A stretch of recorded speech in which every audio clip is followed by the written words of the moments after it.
Hi, my name is Will, and welcome to the Distorted Transmission for this week. I have a three-piece Auckland-based rock metal band called Black Gravel City. How are you guys? Good, man. Doing good. Time for introductions. Of course, you're a three-piece, but there's only two of you present. One of you is away, so if you could introduce yourselves and also the member who's not here today. Gary, I'm the lead vocals, guitars. I'm Hemi, drummer. And we have Corey, which is our bass player, which he can't be with us today. But yeah, I'm sure we represent him very well. Could you tell me a brief history of the band? Well, I shouldn't be doing the history thing because I'm basically the new guy who come into the band. New old guy, yeah. Yeah. I mean, we all kind of know each other. I played in a band called Broken Season. We went through a few bass players, and that's how I met Corey, our current bass player. And in my time playing Broken Season, I played a band called Little Mammal, and that's where I met Kerry. Kerry just basically hit me up and said, "Hey, man, what are you up to?" And boom, created. Yeah. Well, you know, coming because I'd moved out of town, you know, and as soon as I moved back into Auckland, I was like, man, where's a band I can jump into? And as soon as I heard this guy, he's like, oh man, have I got a job for you? You know? It was beautiful. Yeah. Yeah. So the rest is history. Yeah. I remember seeing the names of Order of Mammal and Lachias and Broken Season actually around some of those UFO New Lin gigs and things like that. I remember those names coming up quite often. Yeah, they would have been back in 2014, I think, 2015. I think 2014. I remember that gig, yes. Yep. Quite a while ago now. It was, yeah. Specifically, I remember doing a show with some of you back when you were in Broken Season. The band Overhaul I was in did a show with you at the old UFO in New Lin. And one of my current bands, Remote, did another show with you in Hamilton along with Shay Clink in August last year. And I recognized you.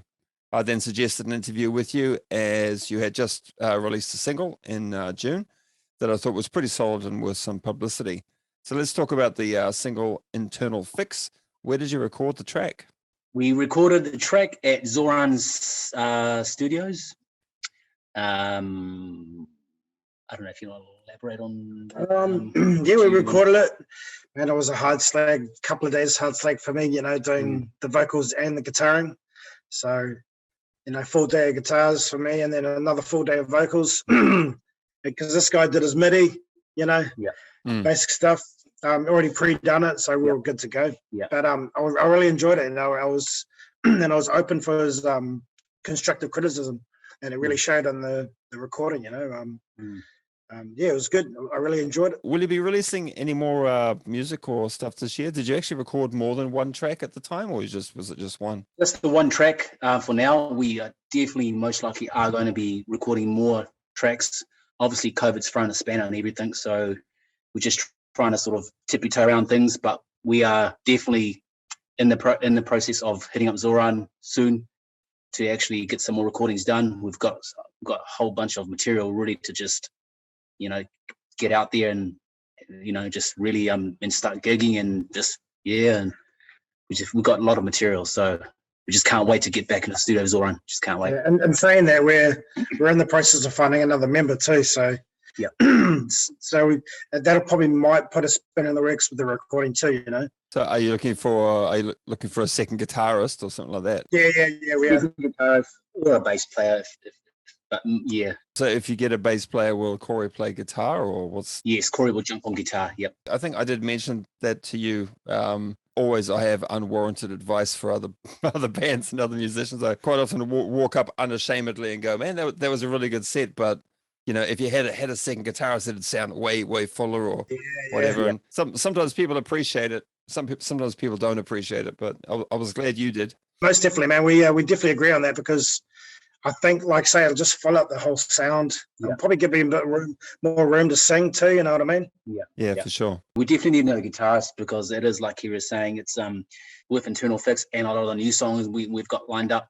Our choruses are pretty big, and they really need that second driver to just really power those big power chords and really just, you know, fill up that sound. So yeah, definitely we do need another guitarist. So if you manage to find a like a second guitarist or a bassist who could actually do backing vocals as well, that'd be a massive bonus. But yes, definitely for sure, definitely. The backing vocals will be awesome, you know, and just that, you know, the extra voice there will be just huge. Band's sort of plans for the next year or whatever, they're all sort of up in the air. But do you have actually plans to I mean, everything going well. Do you have any plans to do gigs this year at all? Yeah, I think Corey has got some secret lined up hot stuff for us. So I think, you know, we've definitely got some pretty some potentially pretty solid gigs coming up. And I've been engaging with a couple of other people as well who are quite keen, who've listened to our material and are quite keen to have us jump on board with them as well. So Right. I think it's just going to get interesting from here on, I reckon. So it's pretty exciting times ahead. Definitely looking forward to it. Definitely.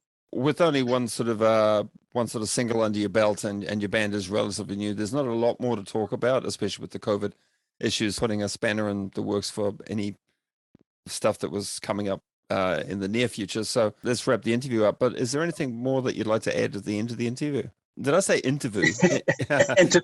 Interview, sorry. Anything you'd like to add at the end of the interview? Just a big thanks to Zoran, you know, for the recordings and, you know, and just helping us out with ideas as well towards for our first single. And obviously there's more to come. So watch the space. And Michelle from Yes, the Rock Factory. Rock Factory Michelle. She helped us out with our sound here at the band room here. Hooked us up with this sweet unit. And we're just loving it and the work she's doing, and it was beautiful. Cool. So much appreciated with her, and like I say, just anyone that's going to listen to our music, it's going to give us a big shout out or just likes, and just anyone that digs us, man, it's just a shout out to you guys. Yeah, definitely, and just hit us up because we're definitely we're keen as to gig with, you know, bands, Exactly, yep. and we're definitely keen to just get out there again and have fun with the stuff and just meet new people and just, you know, and just play some fucking heavy music. Some girl music. Yeah, man. Cool. Well, best of luck going forwards with 2022 and all the best, and say hello to Corey for me. Cheers, Thank guys. you, bro. Man, you have a good one. Yeah, you too. Thanks for watching.